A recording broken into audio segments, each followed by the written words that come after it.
everyone, this is Akash Sukani and welcome to Samarman Techno School Biology YouTube channel. તમે ભણી રહ્યા છો chapter number 6 સાપુષ્પી વનસ્પતિની અંતઃસ્થ રચના. આજે ભણીશું lecture number 8. Lecture number 7 ની અંદર આપણે દ્વિદળી પ્રકાંડની આડછેદની આંતરિક રચના જોઈ હતી. આજે આપણે ક્વેશ્ચન ભણીશું એ છે એકદળી પ્રકાંડની આંતરિક રચના અથવા તો એમાં તમને મકાઈનું ઉદાહરણ આપીને પણ પૂછી લે. મકાઈના પ્રકાંડની આંતરિક રચના વર્ણવો. મકાઈ ભાઈ એકદળી છે ને? યસ. તો જ્યારે પણ આપણે પ્રેક્ટિકલ માટે એને ઠાક એટલે કે આડછેદ લઈશું તો આડછેદ આપણને કેવું દેખાશે? તો કે ભાઈ આવું કેસા દિખેગા એસા એસા. ઓકે, આવું કંઈક દેખાશે ગોળ. હવે આ ગોળ ખુલ્લું નહીં હોય, બંધ થઈ ગયું. આ ગોળ માં ક્યારે પણ જેવી રીતે દ્વિદળી પ્રકાંડની હમણાં આપણે વાત કરી હતી લેક્ચર નંબર 7 ની અંદર, તો ત્યારે આપણે પ્રકાંડ રોમ વિશે પણ વાત કરી. અહીંયા એવું કઈ હોય નહીં, એટલા માટે પ્રકાંડ કેવું હશે? સુવાળું. કેવું હોય? સુવાળું. ઓકે, અહીંયા કોઈ રોમમય રચના છે નહીં. આ સૌથી બહારનું સ્તર કેવું હશે? અધિસ્તર. કેવું? અધિસ્તર. અધિસ્તરની તરત જ નીચે શું આવેલું હશે? અધઃ સ્તર. કેવું સ્તર? અધિસ્તર અને અધઃ સ્તર. આ અધઃ સ્તર અને આ અધિસ્તર. આ અધિસ્તરની ફરતે મીણયુક્ત આવરણ આવેલું હોય કે જેને આપણે શું કહીશું? ક્યુટિકલનું આવરણ. શું કહેવાશે એને? ક્યુટિકલનું આવરણ, કે જેનું કામ શું હશે? ક્યુટિકલ એક આવેલું હશે. બરાબર. એની અંદર અહીંયા ક્યાંય પણ અંતઃસ્તર, પરિચક્ર, એધા આવું કાંઈ આવેલું છે નહીં. આવું કાંઈ આવેલું છે નહીં. એની અંદર ડાયરેક્ટ વાહિપુલ આવેલા છે. બરાબર. જે કેન્દ્ર ભાગ અહીંયા મજા બજા એવું કાંઈ છે નહીં. અલગ જ ભાઈ, અલગ બિંદાસ જ આ ટોપિક છે એકદમ. તમે આ બધા કરતા તમે એની આકૃતિ જોશો કે એને તમે સ્લાઇડ પણ જોશો તો ખબર પડી જાય ભાઈ આ મકાઈનો પ્રકાંડ છે. એવું કેમ? તો કે મધ્ય ભાગે જે વાહિપુલો હશે, કેવા? પ્રકાંડના મધ્ય ભાગેના જે વાહિપુલો હશે એ કેવા હશે? મોટા કદના. જેમ પરિઘવર્તી ભાગ તરફ જશે એમ આ વાહિપુલોનો આકાર કેવો થતો જશે? નાનો નાનો. અને પરિઘવર્તી ભાગે મોટી સંખ્યામાં પરંતુ ઘણા બધા વાહિપુલો નાના કદના આવેલા હોય. કયા ભાગે? પરિઘવર્તી ભાગે. પરંતુ અંદરના ભાગે વાહિપુલનો આકાર જુઓ કેવો છે? મોટો. બરાબર. પરિઘવર્તી ભાગે આ વાહિપુલની સંખ્યા અને વાહિપુલની ગીચતા પણ વધારે હશે. જ્યારે અંદરના ભાગે જુઓ થોડા છૂટા છવાયા અને ઓછી સંખ્યામાં વાહિપુલો છે. રાઈટ? તો આ બધા શું છે? આપણે જે ગોળ ગોળ ટપકા કર્યા ને એ વાહિપુલો. તમને એમ થાય એટલા બધા વાહિપુલો? તો ભાઈ એક દળી પ્રકાંડના આડછેદમાં અસંખ્ય વાહિપુલો જોવા મળશે. કેમ અસંખ્ય કીધું? તો કે ભાઈ ગણી તો શકે પણ એટલું બધું કોણ ગણવા બેસે? કારણ કે એ અસ્પષ્ટ દેખાતા હશે. કેવા? અસ્પષ્ટ. ચોક્કસ રીતે પેલા દ્વિદળીની જેમ અહીંયા દેખાશે નહીં, કે મૂળની આંતરિક રચનામાં જોયા હતા એવા પણ આપણને દેખાશે નહીં. કઈક ગૂંચળું ગૂંચળું થયેલું છે એવું આપણને દેખાશે. એવા પ્રકારના અહીંયા શું હશે? વાહિપુલ. શું હશે? વાહિપુલ. જુઓ કે પરિઘવર્તી રીતે ગોઠવાયેલા કે એવું ક્યાંય છે? તો કે નહીં. બરાબર. કેન્દ્ર ભાગના વાહિપુલ કેવા છે? આકાર અને કદમાં મોટા. જ્યારે પરિઘવર્તી ભાગમાં વધુ સંખ્યામાં અને કદમાં કેવા છે? નાના. બરાબર. આ વાતને લઈને આપણે હવે અહીંયાથી એક આડછેદ લેવો છે. ઝૂમ કરીને કાંઈક તો જોવું જ પડશે. તો આપણે આટલો ભાગને શું કરીએ? ઝૂમ. શું કરીએ? બોલો બધા. ઝૂમ. ઝૂમ કરીએ તો આપણે સૌથી બહારનું આવરણ પહેલા કયું દોરીશું? અધિસ્તર. શું દોરીશું? અધિસ્તર. ચલો, અધિસ્તરના કોષો કેવા હોય? લંબાયેલા. કે તો આ તો હવે ગોખાઈ ગયું છે બધું. લંબાયેલા એક પ્રકારના મૃદુતકના જ કોષો છે, પરંતુ વિશિષ્ટીકરણ પામેલા. ઓકે, અહીંયા ક્યાંય પણ પ્રકાંડ રોમ હશે નહીં, એટલે કે પ્રકાંડ રોમ ગેરહાજર. એની ફરતે શાનું આવરણ આવેલું હોય? ક્યુટિકલ નું આવરણ, કે જે પાણીના વ્યયને અટકાવશે. આ ક્યુટિકલ નું આવરણ. અધિસ્તરની તરત જ નીચે શું આવેલું છે? અધઃસ્તર. શું આવેલું છે? અધઃસ્તર. આ અધઃસ્તર શાનું બનેલું છે? દ્રઢોતક પેશીનું. શાનું? દ્રઢોતક પેશીનું. તો હું અધઃસ્તરને ફરીથી કંઈક અલગ પ્રકારના કોષોથી આપણે દર્શાવવાની ટ્રાય કરી શકાય. 2 થી 3 સ્તરો અથવા તો 5 સ્તરો સુધીની અંદર આ વિભાજિત હશે. કોણ? આ અધઃસ્તર. શાનું બનેલું છે? દ્રઢોતક પેશીના કોષોનું. દ્રઢોતક પેશીના કોષો કેવા પ્રકારના કોષો હોય? સરળ પેશી કહેવાય એને. તો અહીંયાથી તમે હવે અલગ અલગ આકૃતિમાં ટર્ન અને ટ્વિસ્ટ આપી દો. राइट. अब ये सब क्या हो गया? ये सब हो गया हमारा एक लेयर में. કયું લેયર થયું આપણું? તો કે અધઃસ્તરનું. અધઃસ્તરમાં તમે થોડાક આવરણો વધારી પણ શકો, જરૂરી તમારી ઈચ્છા. બરાબર, આવી રીતે તમે કરીને એક આવરણ એડ કરી દો.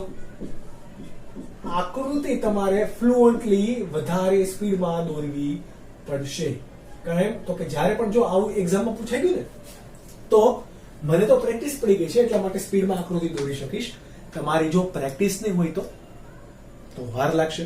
એટલા માટે ભલે તમે ઘરે છો છતાં પણ યાર, સાયન્સમાં તમે પૈસા ભર્યા છે તો જાતે મોઢે 4 થી 5 વખત દોરવાની, પરફેક્ટ આકૃતિ દોરવાની ટ્રાય કરો. અને મસ્ત દોરાઈ જાય તો તમે ખુદને શાબાશી આપજો. બસ મારી તરફથી તમે આપજો, મારા તરફથી. ઓકે, તો આ ભાગ આવેલો છે. અહીંયા હવે આપણે અંતઃસ્તર, પરિચક્ર કે એવું કઈ દોરશું નહીં. બરાબર. આ વાહિપુલ નો જુઓ, અહીંયા આ બધા ભાગે આપણે જે કઈ દોર્યું નથી એ ભાગે કંઈક તો હશે ને. એ ભાગે શું હશે?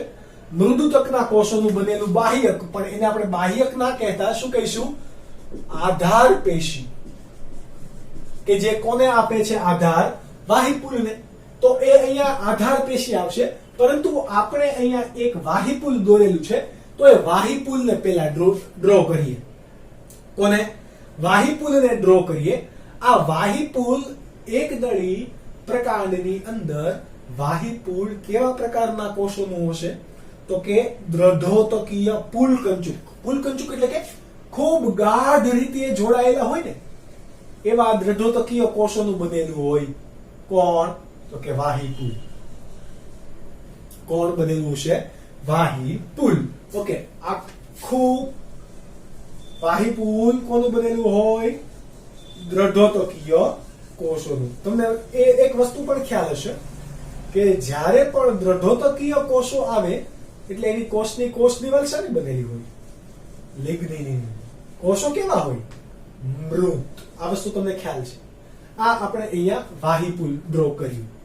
ઓકે, આ વાહિપુલની અંદર ક્યાંય એધા હશે નહીં.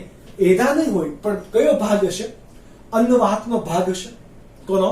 અન્નવાહકનો ભાગ. તો આપણે આ ભાગે શું ડ્રો કરીએ? અન્નવાહક. યાદ રાખજો. કોણ છે અહીંયા? અન્નવાહક. તમે અહીંયા કોઈ પણ રીતે દર્શાવી શકો. આ તમને સમજાય એટલા માટે હું આવું ટપકા વાળું આખી રચના દોરી દઉં કે જેનાથી તમને ખબર પડે કે આ પરિઘવર્તી ભાગે. જુઓ, અન્નવાહક અંદરના ભાગે નથી. કેમ? તો આપણે હવે એવું પણ વાત કરી ગયા કે વાહિપુલની અંદર અન્નવાહક હંમેશા પરિઘવર્તી ભાગે હોય. તો અહીંયા પણ કેવા ભાગે હશે? પરિઘવર્તી ભાગે જ આવેલું હોય. કોણ? અન્નવાહક. હવે અન્નવાહક પછી આપણે કોને ભણવાનું? જલવાહક. કોને? જલવાહક. તો જલવાહક ક્યાં હશે? તો કે જલવાહક અહીંયા વી આકારે ગોઠવાયેલું હોય. કેવા આકારે? વી આકારે. અહીંયા 2 હશે ને, આ 1 અને આ 2.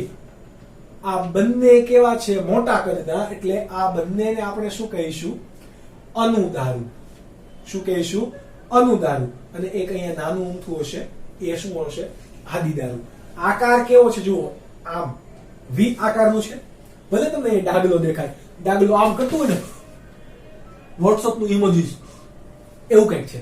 બરાબર, પણ હમણાં જો દાંતે કાઢશે કઈ રીતે તો એ પણ આપણે સમજીએ કે સામાન્ય રીતે જલવાહક પેશીના ઘટકો કેવા આકારના હશે? વી આકારે ગોઠવાયેલા હોય. એમાં નીચેના ભાગે એટલે કે વી આકારના બે છેડે મોટા કદના વાહિપુલ આવેલા હશે. એ કયા હશે? આ વાહિપુલ કયું હશે? અનુદારું. જ્યારે આ નાનો કદનું વાહિપુલ છે એ કયું હશે? આદિદારું. બરાબર.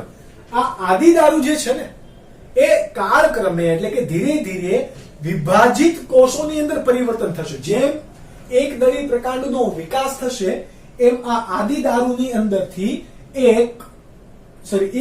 આદિદારુના કોષ એટલે કે જલવાહક પેશીના કોષોમાંથી વિભાજન પામેલા કોષો ઉત્પન્ન થશે અને આ બધા કોષો વિભાજન પામીને વચ્ચે ખાલી પોલાણ બનાવી દેશે.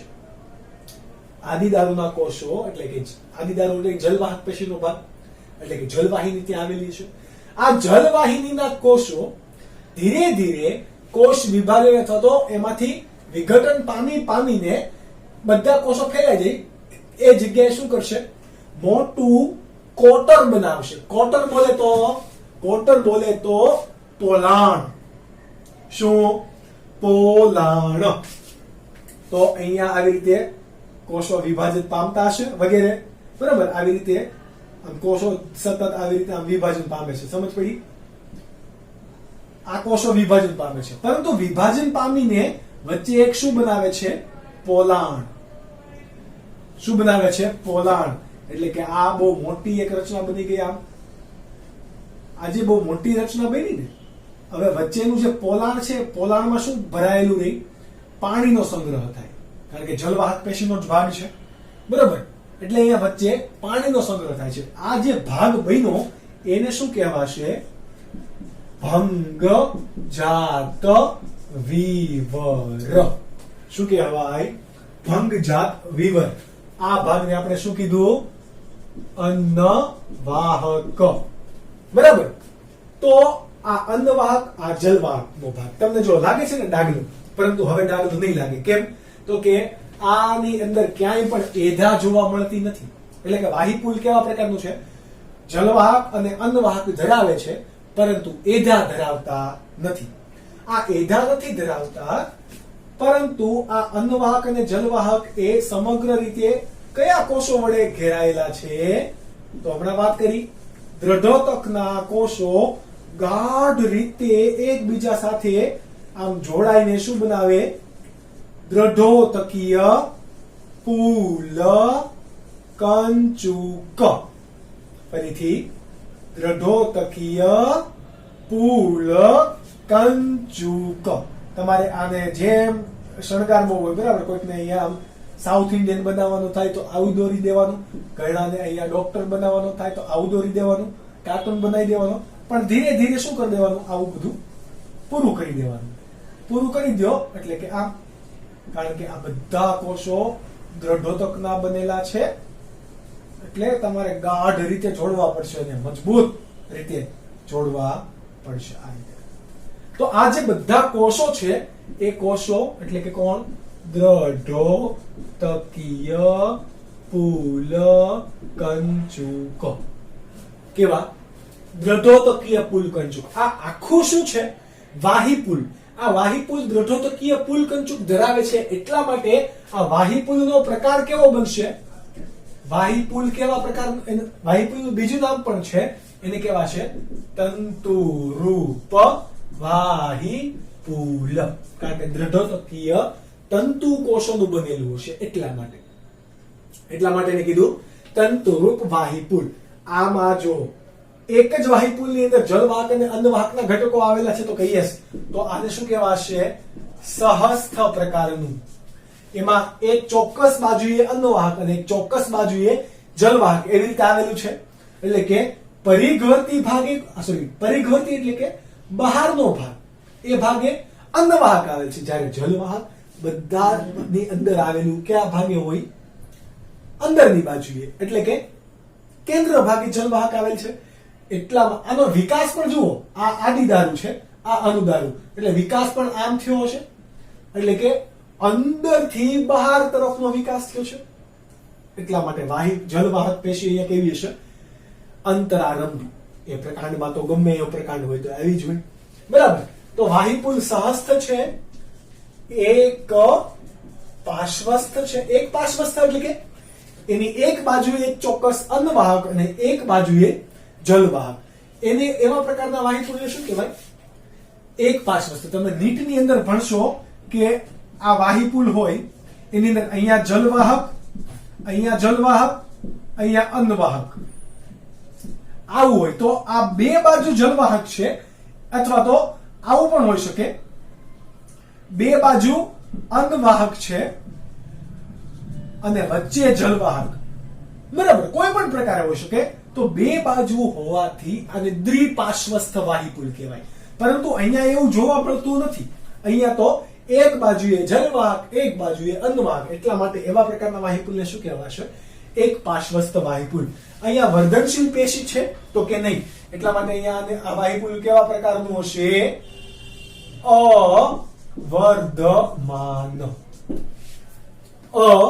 અવર્ધમાન. અહીંયા અસંખ્ય આપણે જો આરછેદની અંદર ઘણા બધા હતા. આ બધા વાહિપુલની અંદર જલવાહકનો ભાગ ક્યાં હશે? આ બધે કેન્દ્ર ભાગે જલવાહકનો ભાગ હશે. કોઈ પણ દિશામાં વાહિપુલ હોય પરંતુ એનો જલવાહકનો ભાગ ક્યાં હશે? આપણે જે ઘાટું ટપકું દર્શાવીએ છીએ એ ભાગે જ જલવાહક, એટલે કે કેન્દ્ર ભાગે જ. બાકી પરિઘવર્તી ભાગે કોણ હોય? અન્નવાહક. તમે સમજી ગયા. અંદરની બાજુએ જલવાહક, એટલે કે આ વાહિપુલ હોય, આને આપણે લઈએ તો એ આવી રીતે વી આકારનું હશે. આ વાહિપુલ લઈએ તો એ આવી રીતે વી આકારનું હશે. આ વાહિપુલ લઈએ તો આવી રીતે, આ લઈએ તો આ આવી રીતે.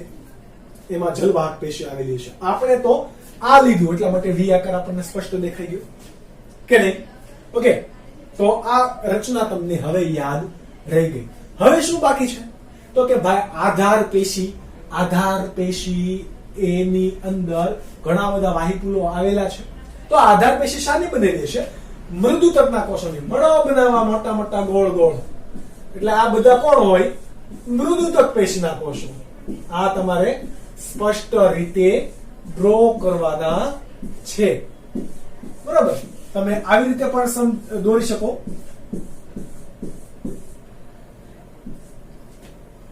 આ પરિઘવર્તી ભાગ હશે ને એ બાજુએ મૃદુતકના કોષો નાના કદના હશે પ્રમાણમાં. આ પરિઘવર્તી ભાગે આધાર પેશીના મૃદુતક કોષો કેવા હશે?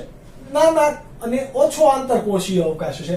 જ્યારે આ વચ્ચેના ભાગે આધાર પેશીના કોષો એટલે કે મૃદુતકના કોષો મોટા હશે અને આંતરકોષીય અવકાશ પણ કેવો હશે? વધારે. કેન્દ્ર ભાગે બધું મોટું મોટું, પરિઘવર્તી ભાગે બધું નાનું નાનું. ઓકે, તો આ એક યાદ રાખવાનું. વાહિપુલ હોય કે આધાર પેશીના મૃદુતકીય કોષ બંને. તો આ બધા મૃદુતકના કોષો છે. આપણે અહીંયા મોટા જ દોરીએ જેનાથી તમને સમજ પણ પડતી જાય સાથે સાથે.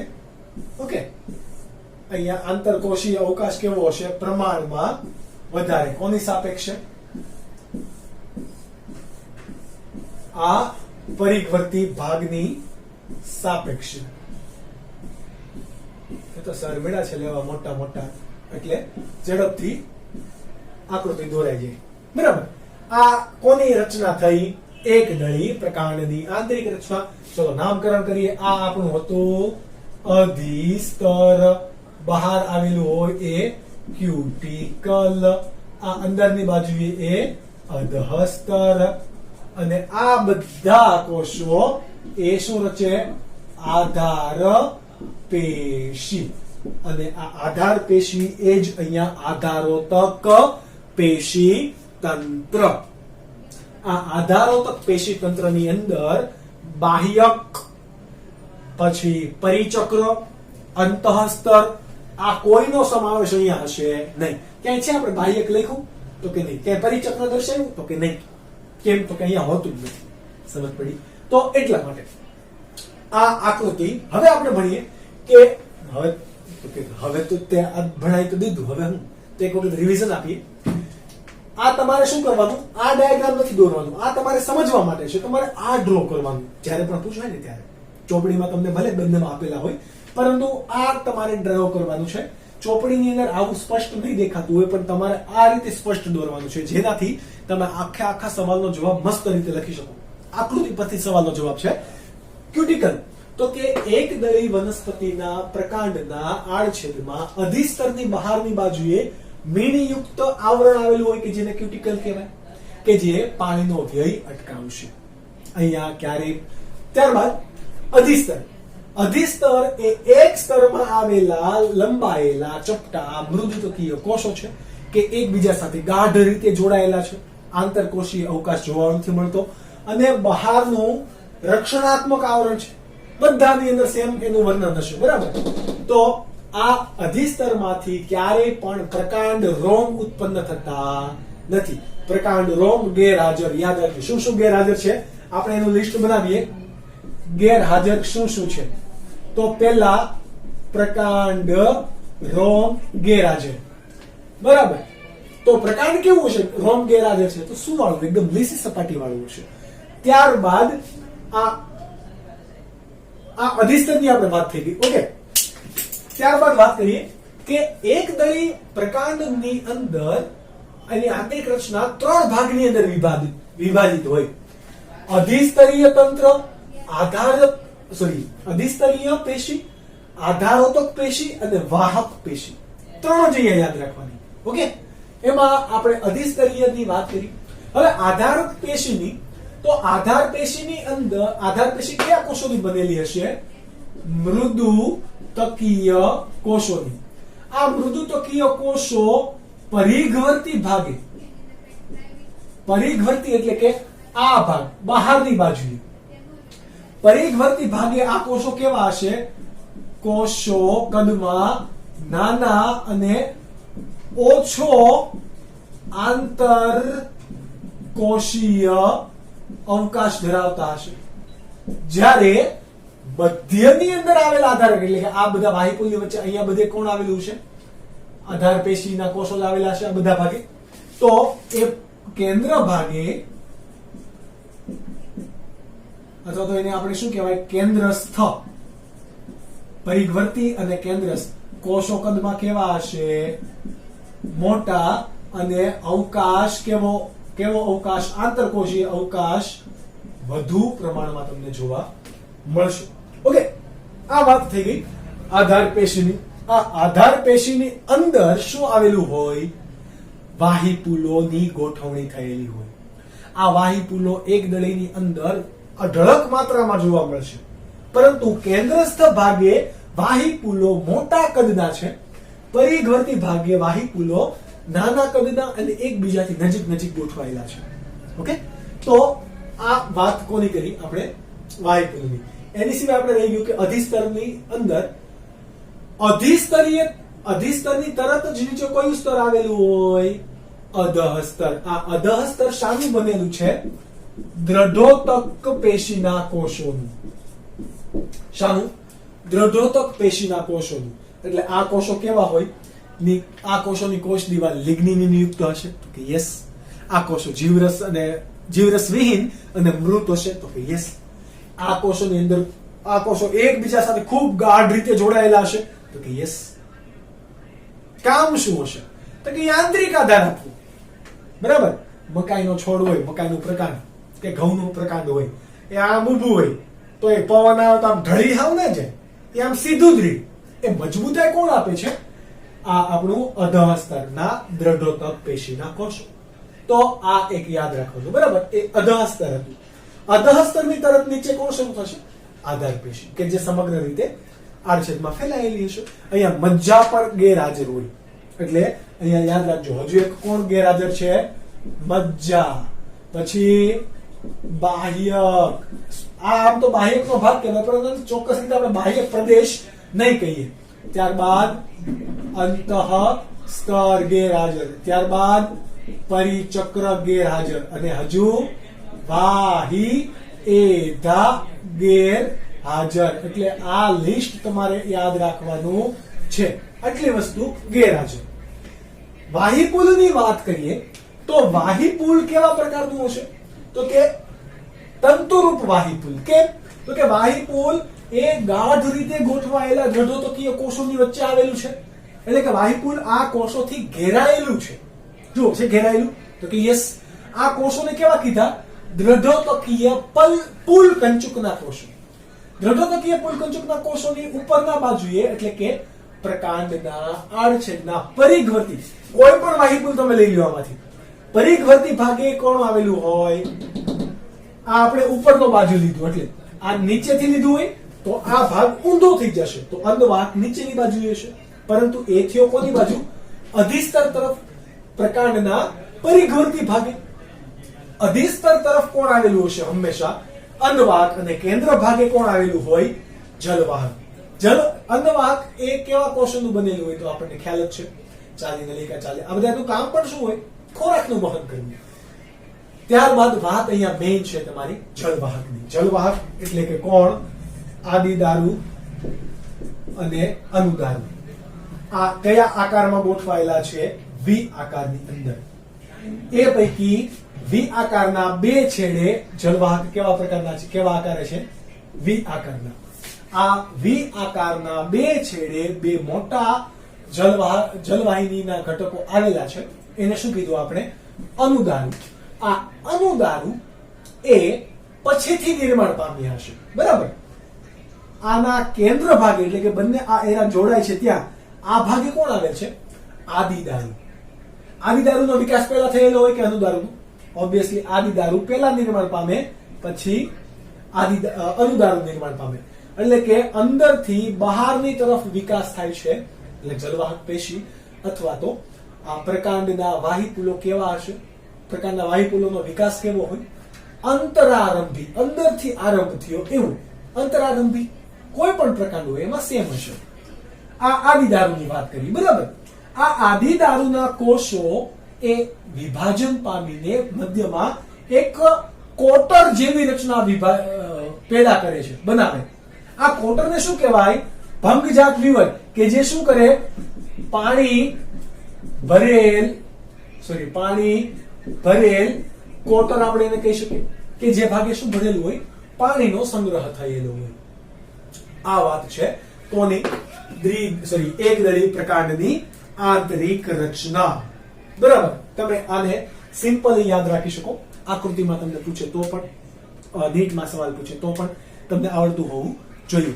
તો આજનું લેક્ચર નંબર 8 પણ અહીંયા રાખીએ આજ સુધી. ત્યારબાદ ભણીશું લેક્ચર નંબર 9 ની અંદર દ્વિદળી. હવે આપણે પર્ણની આંતરિક રચના ભણીશું. ઓકે, તો ધીરે ધીરે એ પણ ભણતા જઈશું. પણ તમે આકૃતિ દોરો અને વ્યવસ્થિત યાદ રાખો. આકૃતિ પરથી જ લખાણ છે, એ મેઇન ઇમ્પોર્ટન્ટ છે.